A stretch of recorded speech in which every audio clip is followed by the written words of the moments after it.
Hello, this is Katrina from Katrina Eats and Reads. I hope everybody's doing well. I'm here with two more book reviews. I finished two books and I wanted to go ahead and talk to you all about them. The first is The 7 Year Slip.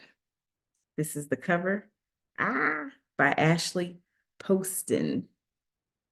Maybe I should do it this way. There we go. Ashley Poston. It's a really cool book. It is about time, um, sort of a time travel thing. I kind of briefly mentioned it in my last video, I believe. And so this lady, she's having a really bad day. um, she's not super close to her parents. She's very close to her aunt and her aunt, depending upon where you're from, but her mother's sister. And she breaks up with this guy. This guy breaks up with her, whatever. She wasn't really in love with him, but she's still just kind of like, whatever. But her aunt owned this apartment, and this apartment has special powers. And the power of the apartment is that it can go back in time 7 years. So she happens to, you know, her aunt dies 6 months before this story starts. And her aunt had already told her the story, but she never really believed her. She just thought it was like this fairy tale her aunt would tell her about because she never experienced it. And she's been with her aunt, her whole life. And she's like almost 30.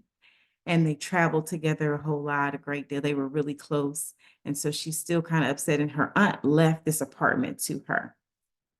And her aunt told her this story about the aunt, fell in love with this woman named Vera, and they only were in love in the apartment. They were never able to have love or find love outside of the apartment.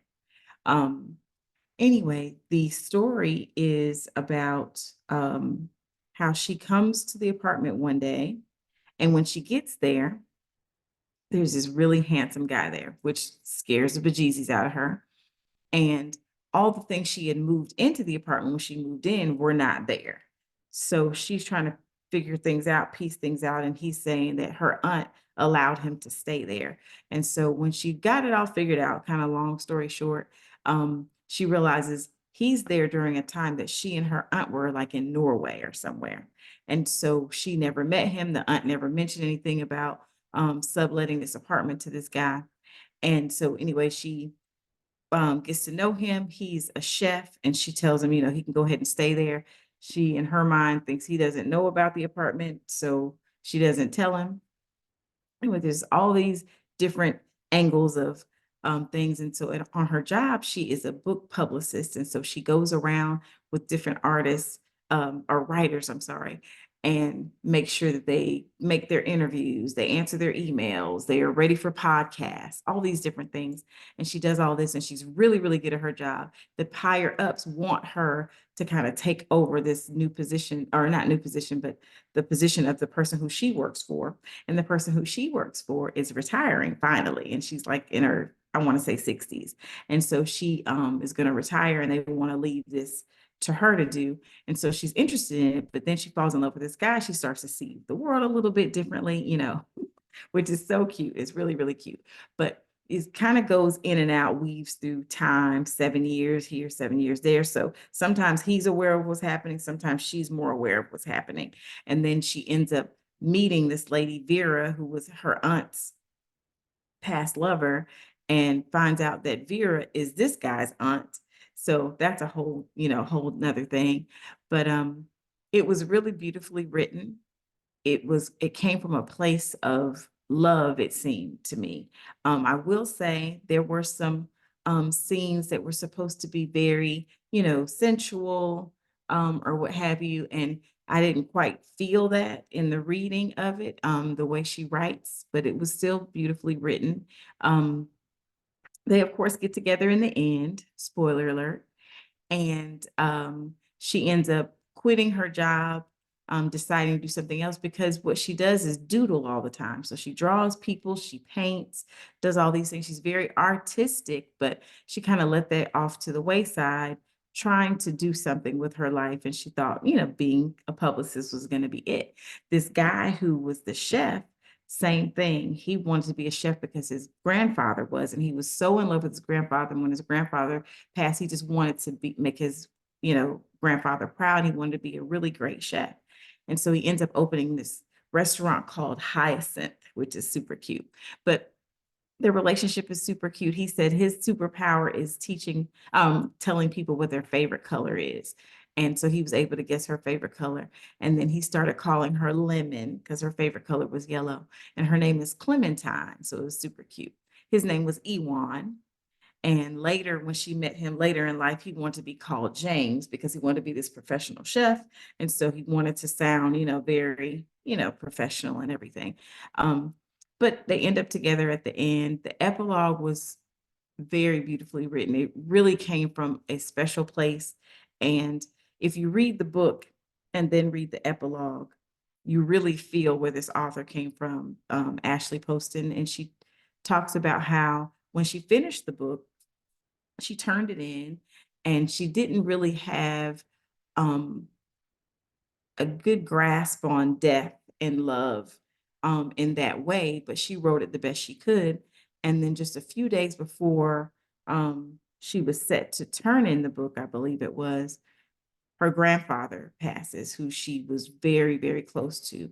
And so she had to go back and rewrite some things because she felt so different about life and about the way things flow and who you love and how to deal with grief. And so she was able to put that into the book. So I really enjoyed it. I thought it was wonderful. I hope, if any of you read it, you'll like it too. But anyway, it was really, really well done. The second book, really quick review, is by George Clinton from Parliament, Funkadelic, all that kind of, funky stuff. This book was so filled with so much information. I listened to this book on Audible, and it was great. It was really great. I had to write some notes. I got some notes here so I can tell you all about this book. It was just really different than what I was expecting. I'm gonna show you all a picture of the cover.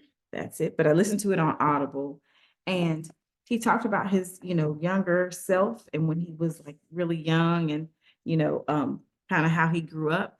And he grew up, and people who were kind of not far from where he grew up, Dionne Warwick and Sissy Houston, um, um, a few other people. I can't even think of their names. I should have written those down. But anyway, these different people. So music was kind of around him. But because in his time, this man was born in 1941. Really?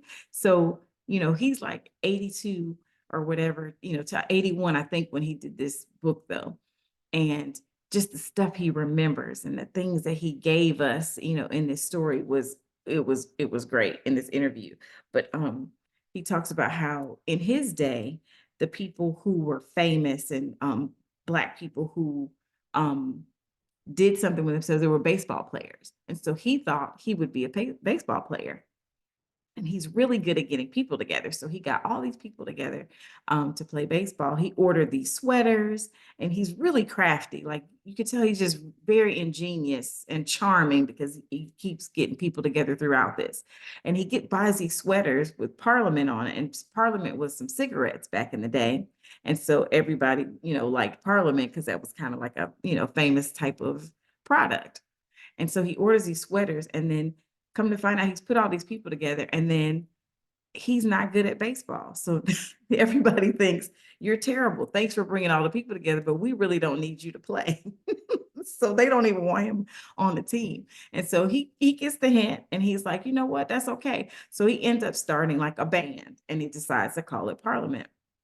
And they just start kind of, doing um, little, what do you call it, groups or whatever, sessions here and there, whatever, gigs and stuff. And kind of goes around town doing that. And then what happened is back then you had to be really classy. So it was about getting your hair done. Your hair needed to be slick and need to be jet black.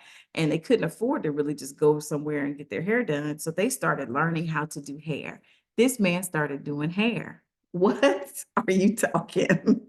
So he started doing hair and got good at it. And he's doing other people's hair. So he was making a lot of money to be able to afford the, instruments and clothing and transportation and whatever for them to get around. And anyway, later, and he was in different cities, Detroit, New Jersey, New York, all these different cities. And he just kind of would pick up and go places. And he was doing so well that there was a drug problem where kids were out trying to sell drugs because they couldn't get jobs anywhere, they were hardly going to school. And in his shop, he started employing children to work for him. And so, of course, the community was happy about that. But one of the other things that he did, he was working for this big warehouse. Him and a bunch of people got hired to make hula hoops. So they're making these hula hoops and they're so fast at it because they're agile as children, they're able to, move quickly. He was like 15 and they were able to find their friends, their little kids who were a little bit younger and more agile, and they could hurry up and wrap the circles and getting it done so fast. Everybody was making money. Everybody was doing really well.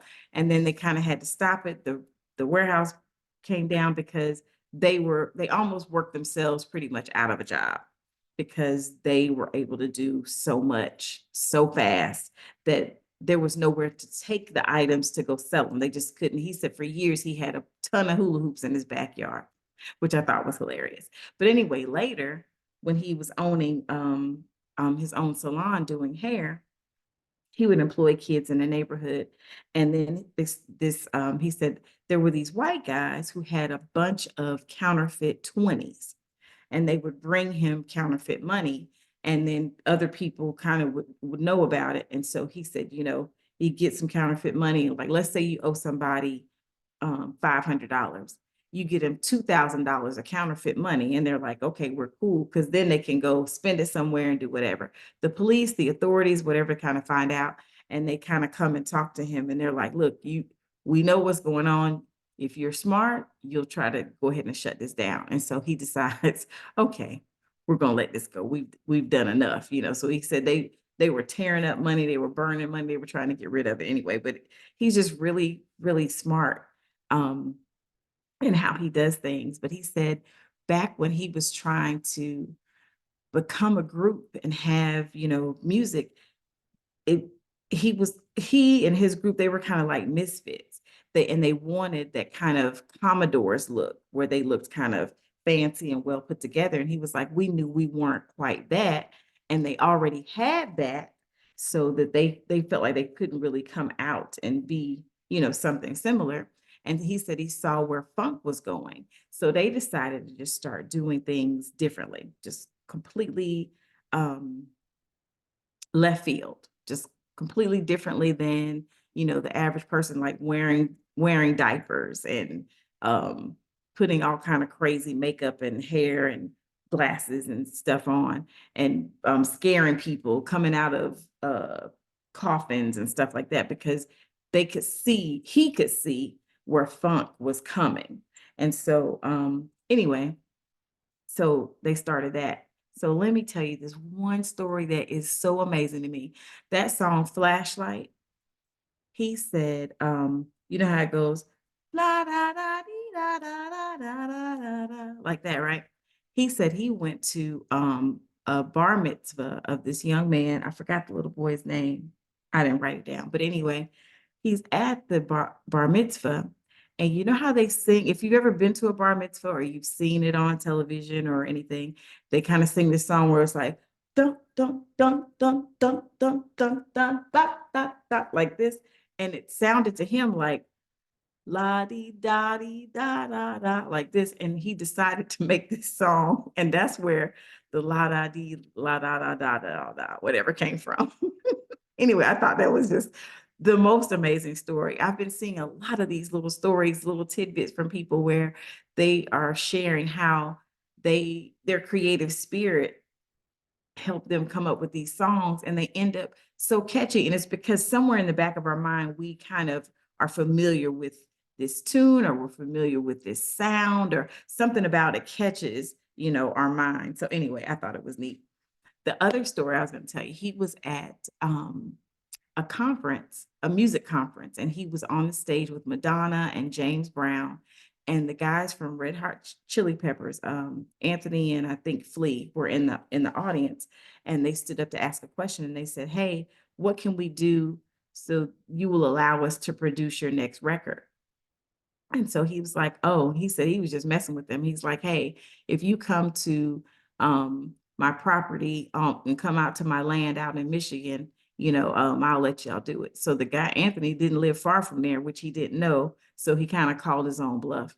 And so anyway, they kind of helped him um, work on the next record. But when they first came out to the property, they were so excited to be out in the wilderness, kind of out in the middle of nowhere, that they just acted a fool. They were out there drinking, smoking, driving four-wheelers, doing doing all these things. And he said, "No, we can't have this." So he ended up buying them an apartment and putting them in an apartment. He said, because they got to calm down so they can do some work. But anyway, I thought that was just the neatest thing. Anyway, he seems like a very astute man. It was a pleasure listening to this book. I enjoyed every story, everything he had to tell. And he talked about how sampling music, this was the other thing that was so neat to me. He talked about sampling music, and he said, when sampling music, it's just like DNA. And DNA with cloning. And so with cloning, you take DNA and you make another person. And you can take several pieces of DNA and make several. And he's saying the same thing with sampling music. You can take just a little bit of a sample from a song and make a whole nother song, a whole new genre even. And you can take one song and take a ton of pieces and make a ton of different songs. So, and it was really neat because he's giving um respect to the next couple of generations. And he said, even like the people in his band, their children, grandchildren, even great grandchildren are now making music from what they made. And so he's happy to see all that kind of stuff being passed along. He said, even when I think it was De La Soul who sampled him, and then he ended up taking their sample later and making his own music, and just doing, a really great thing. And it's just, helping each other out. And because he has such respect, I think, and admiration for the people who want to do that, I think that's why he's been so successful. He seems like a very happy man, and I enjoyed the book. All right, I had some snacks here, but I had so much to say, I didn't eat anything. I got some pineapple here I'm going to snack on once I'm done. But anyway, I hope you all are having a beautifully wonderful day when you see this. And if not, I thank you so much anyway for watching. And I hope this makes your day better. Please give me a thumbs up, subscribe, and you can even leave a comment if you like. I hope you're having a beautiful day. You take care of yourself, and I hope to see you soon in my next video. Bye-bye. Take care.